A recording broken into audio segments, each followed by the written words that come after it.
시편 119편 57절로 72절 말씀. 자, 여러분 교독합니다. 여호와는 나의 분깃이시니 나는 주의 말씀을 지키리라 하였나이다.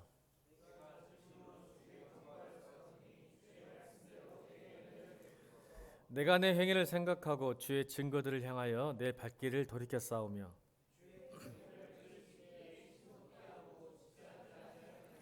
악인들의 줄이 내게 두루 엉켰을지라도 나는 주의 법을 잊지 아니하였나이다.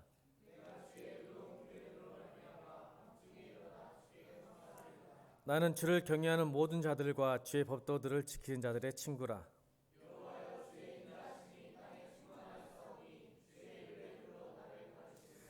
여호와여 주의 말씀대로 주의 종을 선대하셨나이다.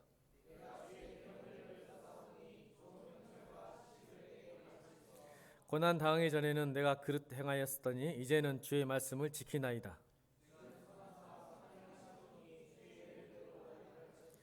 교만한 자들이 거짓을 지어 나를 칠하였사오나 나는 전심으로 주의 법도들을 지키리이다.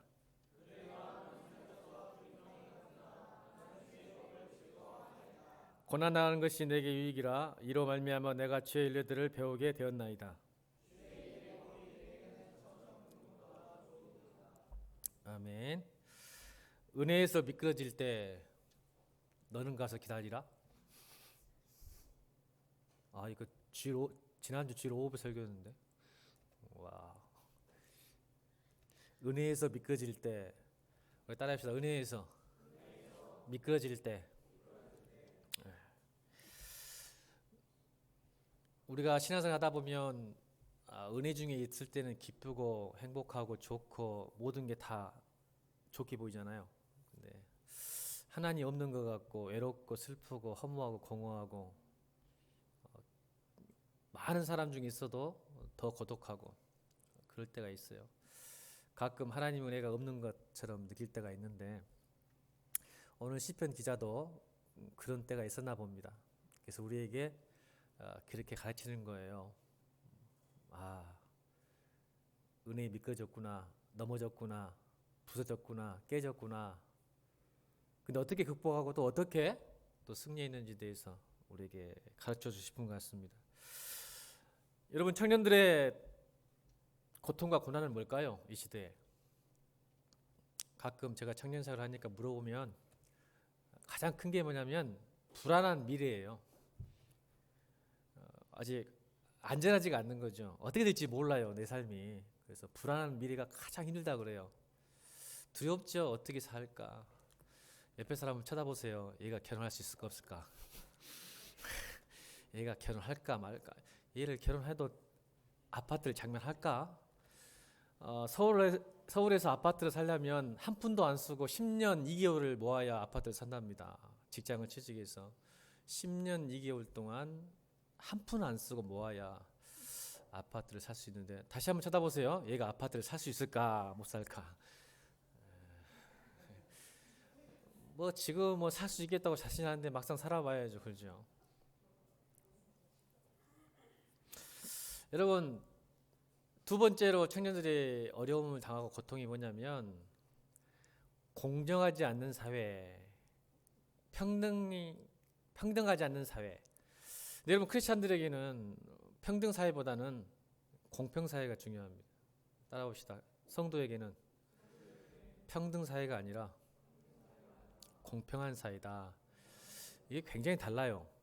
평등 사회란 뭐냐면 내가 먹은 만큼만 너도 먹어 이라는 소리예요. 내가 누리는 만큼만 너도 누려라는 것은 공산주의죠.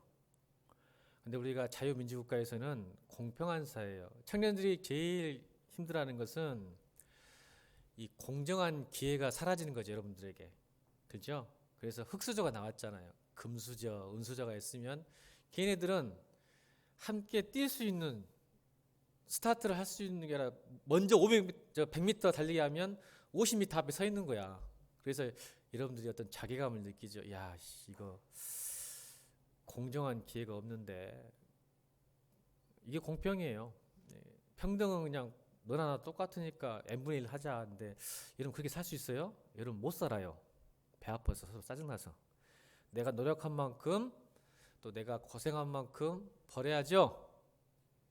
근데 나는 열심히 노력했는데 100원 벌었어요. 근데 막 놀고 먹었는데 100원 벌면 배 아파요, 안 아파요?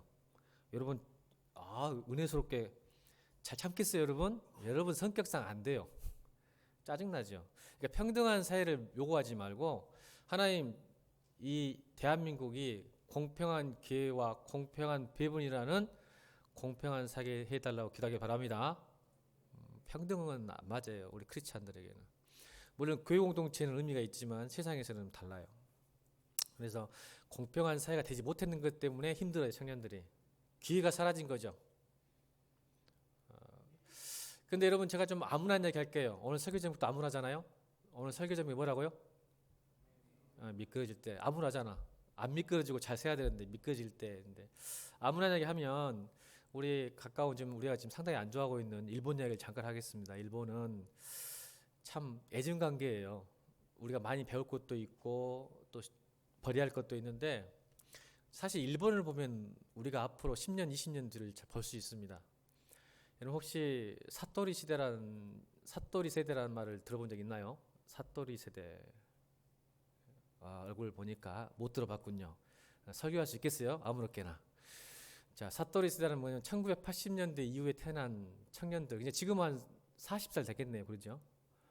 상당히 많이 지났는데 1980년도부터 태어난 이 청년, 그때는 청년이었겠지만 지금은 이제 중년이 됐겠네요. 40살 됐는데 이때부터 일본은 불황이 시작됩니다.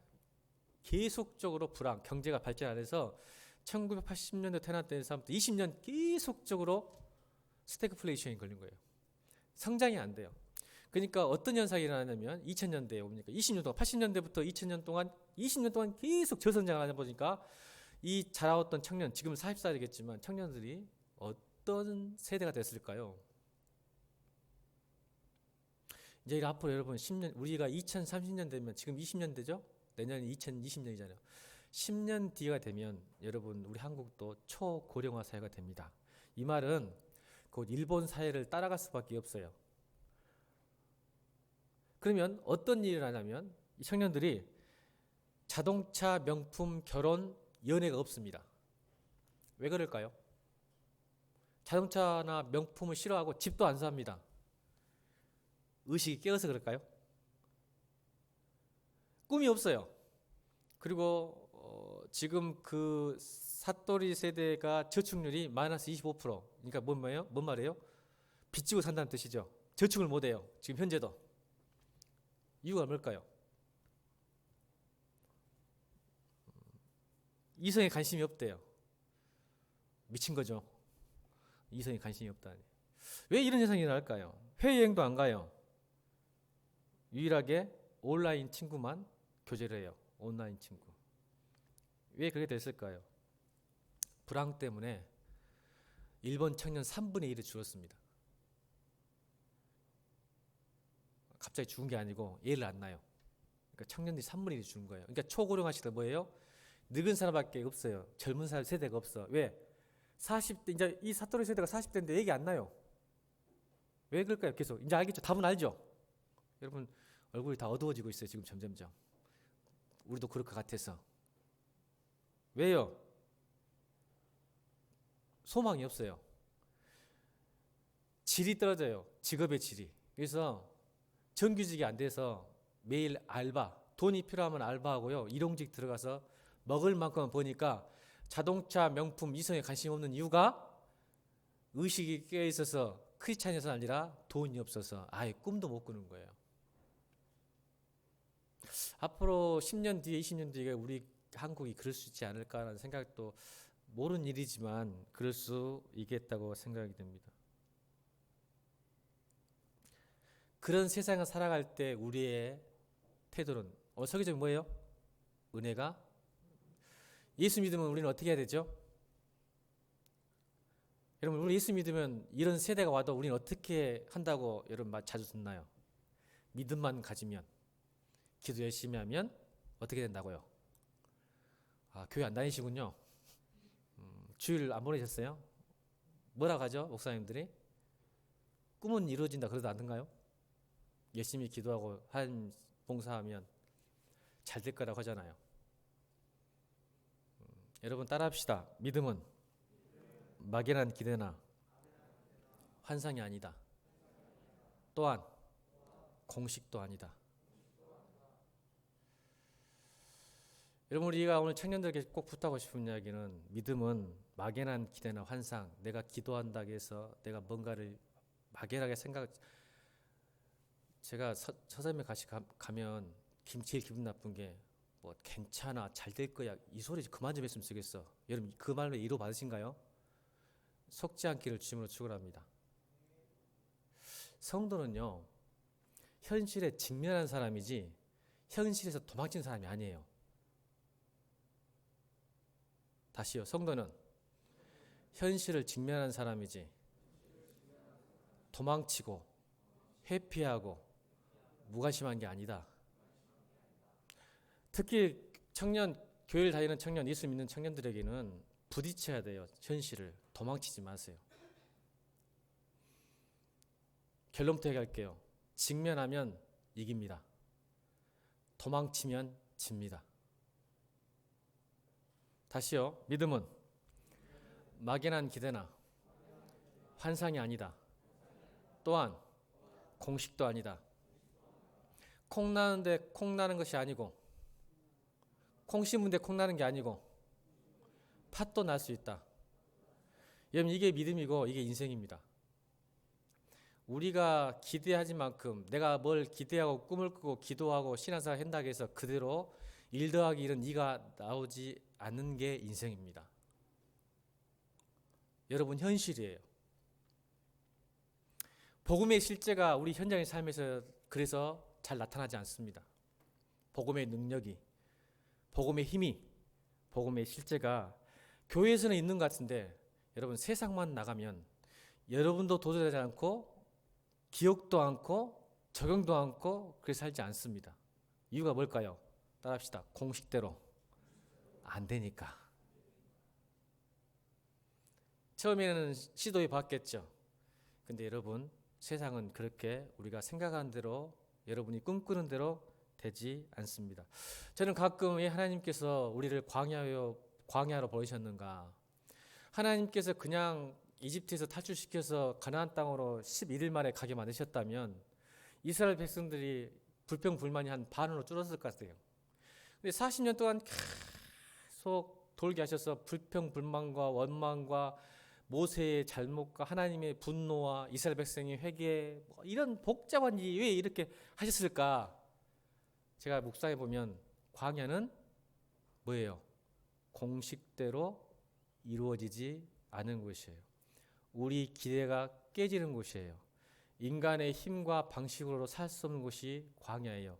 그 광야가 지금 여러분이 살고 있는 세상입니다. 근데 하나님께서 우리에게 광야로 보내셨어요. 왜 그랬을까요? 여러분의 프레임이, 여러분의 가치가 깨지기를 원하시는 거예요. 광야에 살 때 내 힘과 내 능력으로 안 된다는 것을 알고 누구를 의지해 살 수 있다, 이걸 심어주고 싶은 거예요. 아멘. 그 프레임을 깨고 싶은 거예요, 하나님께서요, 우리 그리스도인들에게. 그래서 광야에서 뭘 주신 거예요? 고난을 주신 거예요. 고난이 있어야 우리는 프레임이 깨집니다. 우리는 축복받으면 절대 변하지 않습니다. 우리의 성품과 인격과 우리의 신앙은 고난이 닥칠 때 깨집니다. 아멘입니까? 청년들은 잘 모를 것 같아요. 근데 제 나이 되면 압니다. 신앙생활 30년, 40년 하다 보면 내 프레임, 내 성격, 내 인격, 내 성품이 깨지는 것은 축복이 아니에요. 은혜가 아니에요. 뭔지 아세요? 고난이에요. 그래서 오늘 이 시편의 기자가 71절로 고백하는 거예요. 다 같이 읽겠습니다. 71절. 71절 시작.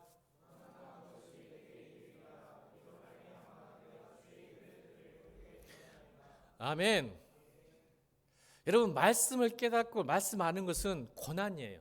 여기서 율례라는 뜻이 히브리어로 후킹이라는 뜻인데 마음에 새기다는 거예요.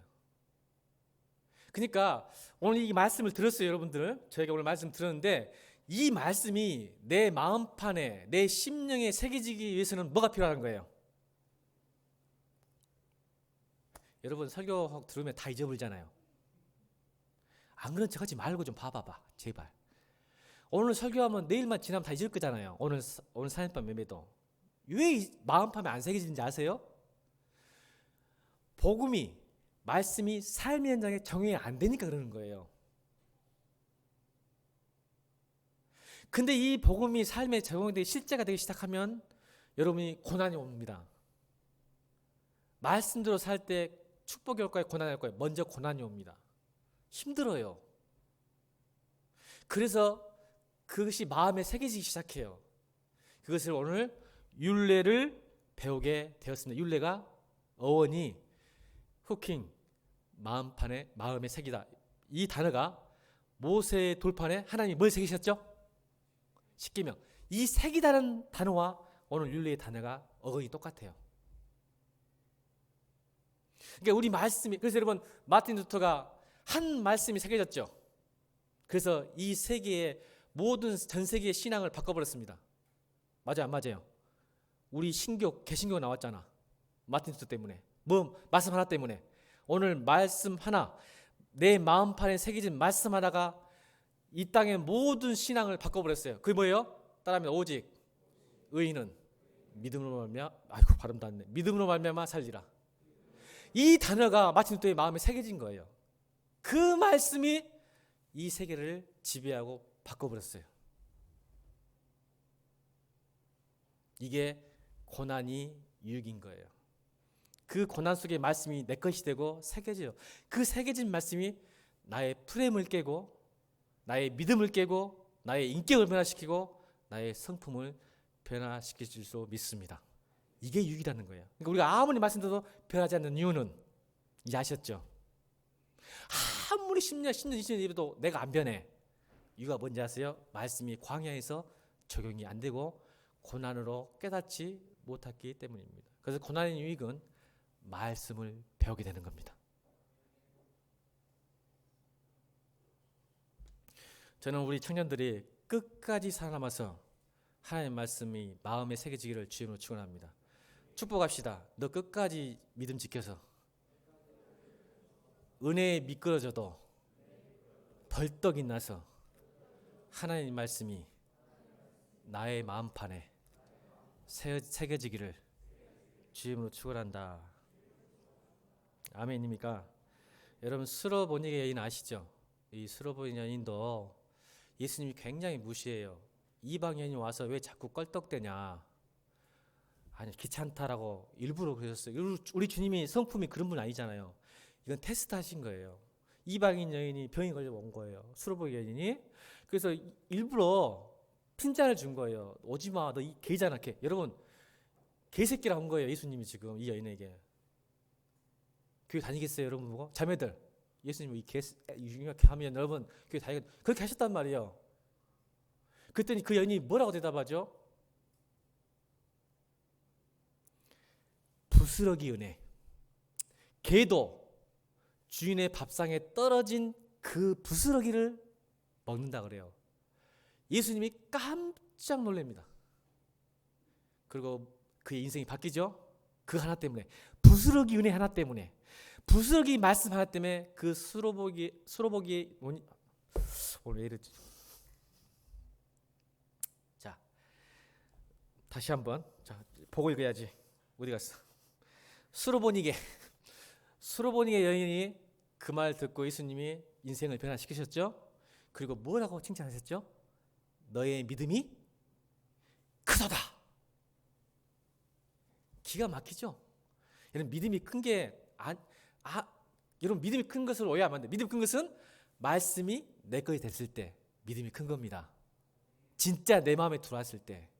예수님이 그 이방 여인을 보고 여러분 칭찬을 안 했어요. 베드로에게 이런 말 해본 적이 없는데도 이 수로보기 여인에게 뭐라 하냐면 네 믿음이 크도다. 말씀 하나 붙든 그 인생, 그 믿음을 보시고 너의 믿음이 크도다 하신 거예요. 여러분 간단하죠? 큰 믿음 간단하죠? 말씀 하나가 여러분 인생을 지배하면 믿음이 큰 거예요. 그 말씀이 아무리 많은 말씀이 있어도 내 인생에 영향력이 없으면 여러분 믿음 없는 거예요. 여러분 그 인생 되길 바랍니다. 여러분 고난은 우리에게 두 번째로 주는 깨달음, 이익은 유익이 뭐냐면 우리 67절 읽겠습니다. 67절 읽겠습니다. 67절 시작.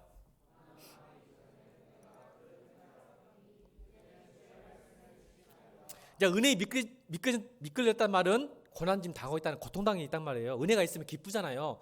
아무리 힘들고 어려워도 은혜가 있으면 기뻐요. 여러분 경험하셨죠? 그래요, 안 그래요? 나만 예수 믿는 것 같아. 오늘은 은혜가 있으면 아무리 힘들어도 기뻐요. 저는 그런 거 알아요.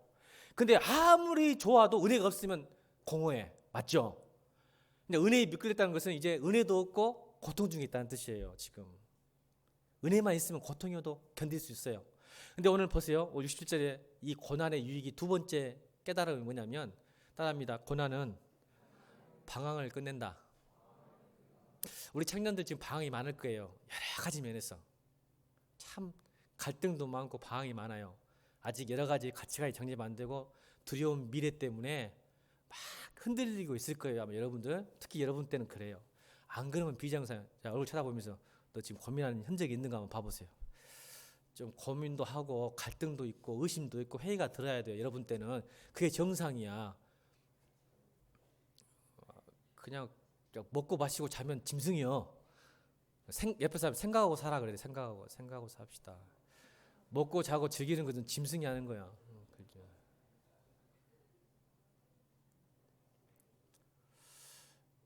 자, 보세요. 고난 당함을 기준으로 오늘 67절 보면 고난 당함을 기준으로 전에는 어떻게 살았을까요? 고난 당하기 전에는 어떻게 살았을까요? 이 시인이 어떻게 살았어요? 고난 당하기 전에는 어떻게 살았어요? 내가 죄 짓고 살았다는 거예요. 그러면 고난 당한 후에는 어떻게 살았을까요? 자, 전에는, 이제는.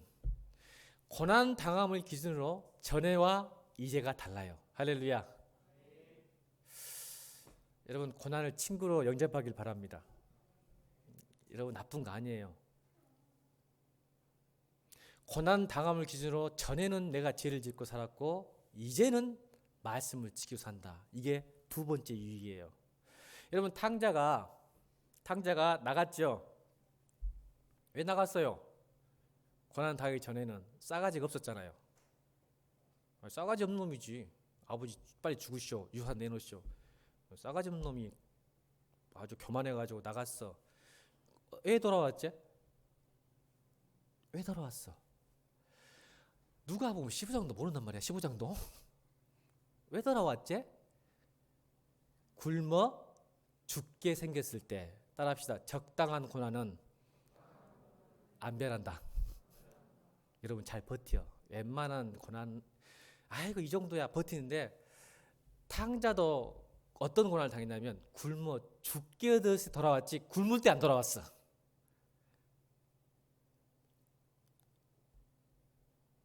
도저히 불가능할 때 돌아왔죠. 겸손해졌죠. 사람이 비로소 자기만 생각하는 인격에서 누구를 생각하기 시작하죠? 굶어 죽게 생겼을 때 아버지를 생각하게 됩니다. 이게 고난의 유익이에요. 우리가 사실은요, 크리스찬들은 좋을 때는 하나님 잘 안 찾아요. 맞죠? 안 그런 척하지 말고 조금 힘들면 교회 와서 좀 기도 좀 하려고 그러죠. 말씀 좀 보려고 그러죠. 안 그런 척하지 말고 좋을 때는 절대 교회 안 오잖아. 기도도 안 하고. 근데 조금 힘들면 주여 저한테 왜 그러십니까? 이런 거 기도하려고 하잖아요. 이게 우리 모습이에요. 그래서 아버지 생각이에요. 고난이 오니까 이 탕자가 내가 아버지께 가야 되겠구나. 아버지 집은 먹을 게 많다. 아멘. 그래서 겸손히 시작하고 자기를 어떻게 보죠? 품꾼으로 보죠. 이제는 아버지 집에 돌아가면 내가 아들이라 칭하지 않으리라. 뭐로 칭하리라? 품꾼으로. 내가 노예로 생각하리라. 노예로. 이렇게 이 고난이 우리를 겸손하게 만들어요.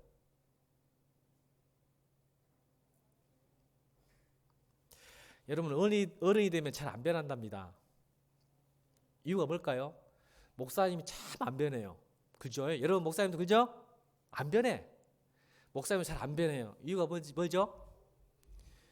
야단칠 사람이 없어서 그래요. 어른이 되면 야단칠 사람이 없어요. 그러니까 잘 안 변해요. 여러분 사람에게 야단 맞지 말고 따라합시다. 사람에게, 목사님에게 야단 맞지 말고 말씀으로 야단 맞자. 할렐루야. 이게 우리에게 주신 하나님의 말씀이에요. 여러분 야단 맞아야 돼. 말씀으로. 그래야 내가 변하는 거예요. 아멘. 그래서 이제 어때요? 고난을 당해서 하나님 말씀을 지키기 시작하잖아요. 그러니까 여러분 말씀 좀 찔리죠? 찔리게 정상이야. 안 찔리면 큰일이야. 찔려야 돼. 오늘도 찔리죠? 예. 아, 여러분 은혜 받았다. 큰일 났다. 야, 진짜 그래. 찔려야 돼. 그래야 변하지. 안 찔리는데 어떻게 변하겠어? 아이고, 내가 이렇게 살면 안 되겠구나라고 할 때 변하기 시작한 건데 어른들은 왜 안 변한다고? 누가 말할 사람이 없어. 지가 제일 잘났거든. 여러분 이 교회에서 나를 말아갈 사람 있을까 없을까? 이 교회에서 여기 국정 목사님을 말아갈 사람 있어 없어? 있어 없어? 있어. 사모님 무서워 죽겠어. 하나님 다음으로 무서워 죽겠어. 막 성길래. 내가 말했어. 하나님 다음으로라 했어. 제일 무서운 사람 하나님이야. 그럼 하나님이 맨날 만나서 와서 해초리 때릴까? 아니지. 큐티하면서 말씀으로서 하나님이 나를, 목사님은 혼낼 줄로 믿습니다. 이렇게 돼야죠. 그래야 변해요. 성장하고. 말씀에 혼나시길 바랍니다. 그래서 말씀 들을 때 나한테 좀 안 맞아도 기분 좋게 생각하세요. 하나님 날 지금 혼내고 계시는데 바뀌어야지. 이게 유익인 줄로 믿습니다. 마지막 세 번째로 고난해 주는 유익의 세 번째가 뭐냐면요. 68절 되겠습니다. 68절 시작.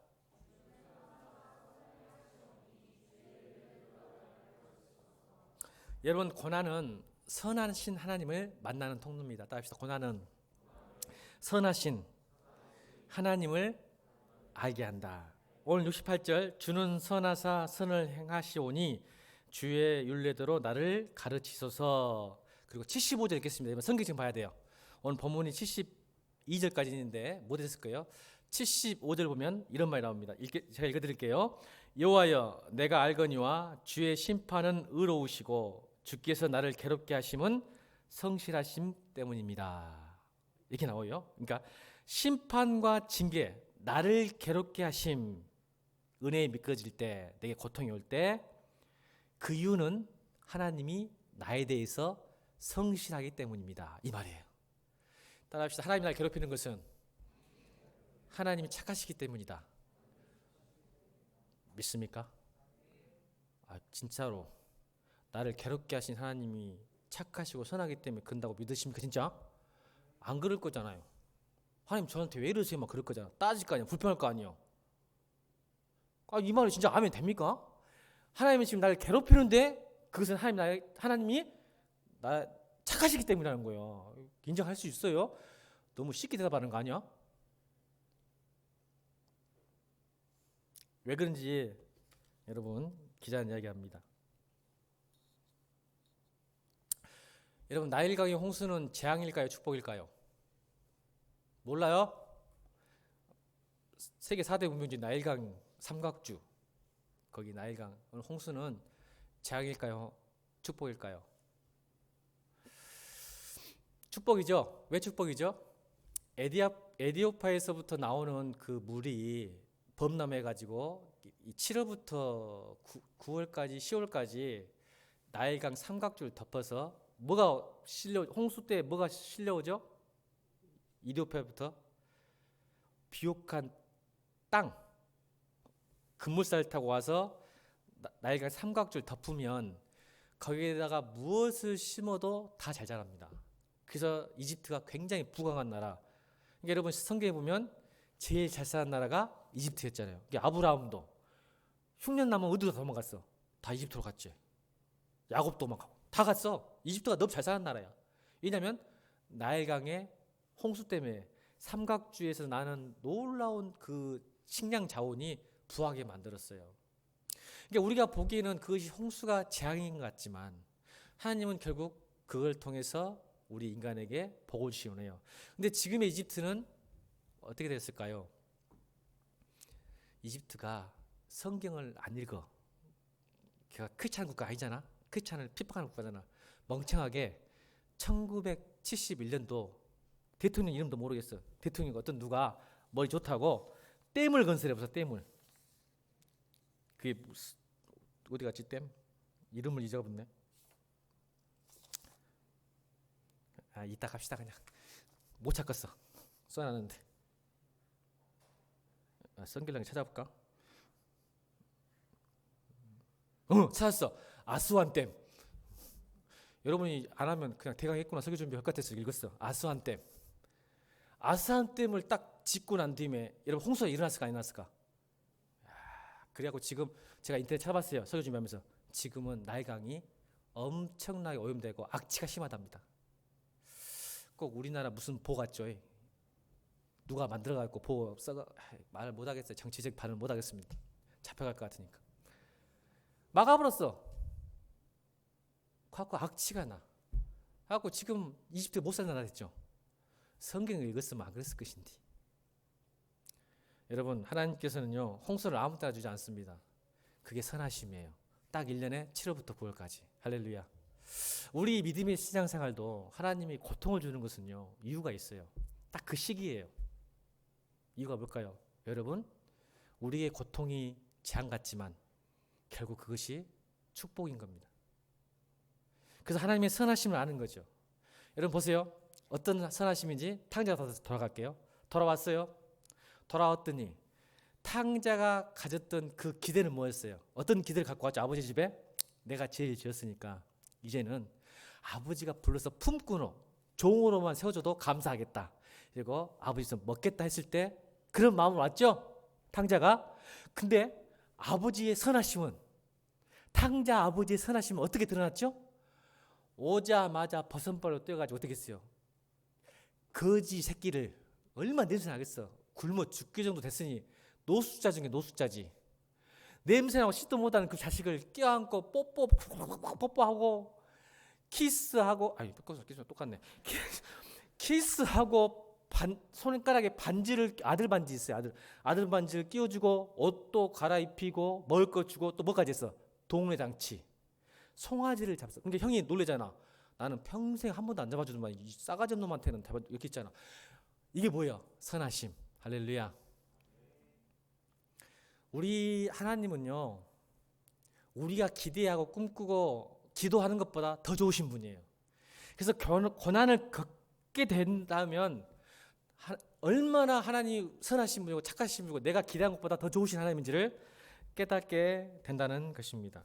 그래서 욥도 이렇게 말했죠. 마지막 42장 5절에 욥기 42장 5절에 뭘 잘 알죠 여러분? 내가 여호와를 귀로만 들었사온데 이제 눈으로 배움나이다. 그 선하신 하나님을 보게 된 거예요. 들어서 그런 분인 줄 알았더니 이제 눈을 떠서 하나님을 보게 됐다. 선하신 하나님을 경험한다는 거예요. Nothing God이에요. Nothing about God이 아니라 노시징이라고 해요. 노시징. 영어 쓸 때 안 되네 또. 발음도 안 좋은데요. 하나님에 대해서 아는 게 아니라 하나님을 만나서 경험했어요. 뭐 때문에? 고난 때문에. 그래서 그 선하신 분이 욥을 축복하시잖아요. 여러분 고난 당하고 난 다음에 여러분 생각보다 더 많은 축복이 있을 줄로 믿습니다. 우리 한번 따라합시다. 로마서 8장 18절. 현재의 고난은 장차 우리에게 나타날 영광과 비교할 수 없다. 많이 들으셨죠? 옆에 사람에 축복합니다. 현재 네가 받는 고난은 나중에 나타날 영광과 비교할 수도 없다. 힘내라. 잘 견뎌라. 잘 참아라. 이겨라.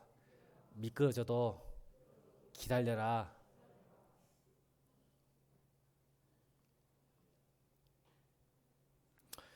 여러분, 결론을 말씀드립니다. 신구약 성경에 고난이라는 단어가 124번 나옵니다. 근데 신구약 비등합니다. 비율이 50대 50이에요. 근데 구약 성경에 나타난, 신약 성경에 나타난 고난은 거의 사복음서에 나옵니다. 그러면 신약 성경에 나오는, 사복음서에 나오는 고난은 뭘 의미할까요? 그건 바로 십자가 고난입니다. 근데 구약은 좀 달라요. 구약에 나온 고난은 내가 죄를 지어서 받은 고난이 아니라, 이게 놀라운 거예요. 내가 선한 의도를 가지고 예수를 잘 믿어도, 하나님을 잘 믿어도 이해할 수 없는 고난을 받을 때 고난이라는 단어를 씁니다. 그 대표적인 케이스가 다윗이죠. 맞아요, 안 맞아요? 다윗이 죄 지어서 고난 받습니까? 아니요. 하나님 뜻대로 살아갈 때 고난 받아서, 그때 단어를, 이 고난 단어를 구약에는 계속 씁니다.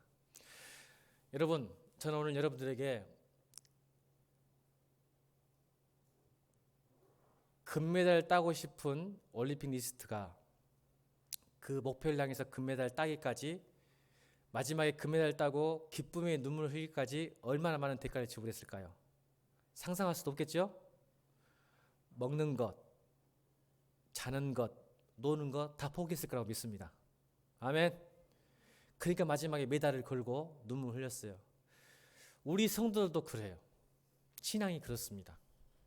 우리는 죄를 지어서 고난받는 것보다 사실은 하나님 뜻대로 살 때, 그 목표, 하나님 나라를 가기 위한 그 목표를 향해 갈 때 고난이 오게 됩니다. 그때 우리가 겪어야 될 고난은 먹고 마시고 노는 문제가 아니라 더 많은 고통이 올 줄로 믿습니다. 근데 반드시 현재의 고난은 장차 다가올 미래의 영광에 비교할 수도 없다. 반드시 여러분 참고 견디고 이기면 여러분 기쁨의 눈물을, 승리의 눈물을 흘릴 줄로 믿습니다. 여기서 끝나면 좋을 것 같은데 더 나가겠습니다. 이제 신약성에 나온 고난, 저는 여기서 끝나고 싶지 않아요. 이건 여러분 하고 있는데 청년들에게 부탁하고 싶습니다. 이 십자가 고난이 여러분 삶에 있어야 됩니다. 이 말은 이겁니다. 여러분이 금메달을 여러분 목에 걸기 위해서도 엄청난 희생과 고통을 겪지요. 그러면 그 십자가 고난은 뭘 의미할까요? 여러분, 오늘 이거 다 잊어도 새벽 예수 같은 주의 청년에게 꼭 부탁하고 싶습니다. 앞으로 한국교회를 이끌어갈 여러분에게 꼭 부탁하고 싶은 게 뭐냐면, 내 고난을 받기 위해서 눈물을 흘렸다면 이제는 십자가 고난은 내 목에 걸 금메달이 아니라 이웃에게 금메달을 걸어주기 위한 고통이 있기를 주님으로 축원합니다. 이게 십자가 고난이에요. 기독교는 이래야 돼요. 내가 어떤 목표를 달성하기 위해서 이 금메달을 걸고 싶어서 흘리고 눈물 흘리고 고통나는 그 고통에서 멈추지 말고, 이건 세상 사람도 해요. 아멘. 이건 세상 사람도 하는 거야. 자기가 목표를 달성하고 싶어서 눈물 흘리면까지 끝까지 참아내고 고난도 겪어내는 것은 빌 게이츠나 애플 누구지? 스티브 잡스도 했어. 그래 안 그래요? 그러면 그 수준이잖아. 우리도. 크리스찬은 그래서는 안 돼. 그건 당연한 거고, 이제는 내 목에 걸 금메달을 누구에게?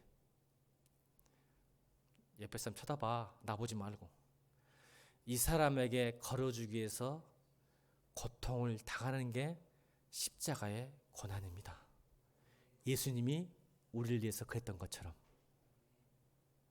그래서 우리가 왜 공부해야 되고, 우리가 왜 돈을 벌어야 되고, 우리가 왜 유명해져야 되고, 우리가 더 영적인 사람, 왜 믿음이 좋은 사람이 돼야 되냐면, 이제 내가 걸 금메달보다 내 옆에 사람의 그 금메달을 건네줄 수 있는 사람 되기 위해서 그런 줄로 믿습니다.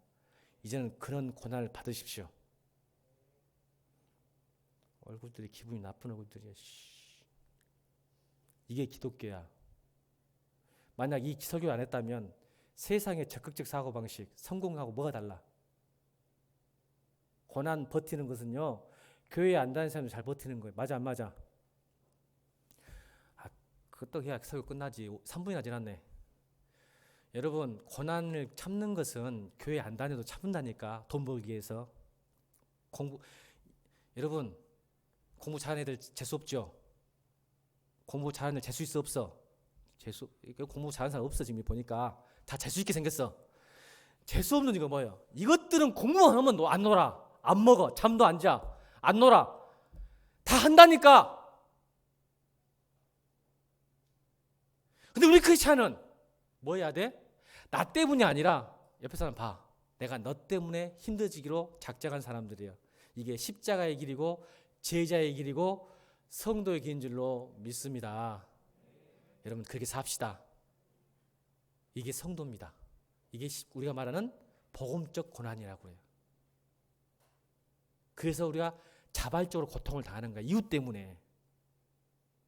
내가 힘들어서 네가 행복하면 돼. 아멘? 이게 십자가 고난입니다. 오늘 이 시간 붙읍시다. 하나님, 내 목에 금메달도 중요하지만 하나님, 내 이웃의 금메달도 건네주고 줄 수 있는 멋진 그리스도인, 그래서 자청해서 고난도 받을 수 있고 고통당할 수 있는 그리스도인 되달라고 여러분 합심으로 기도하고 돌아가시길 바랍니다.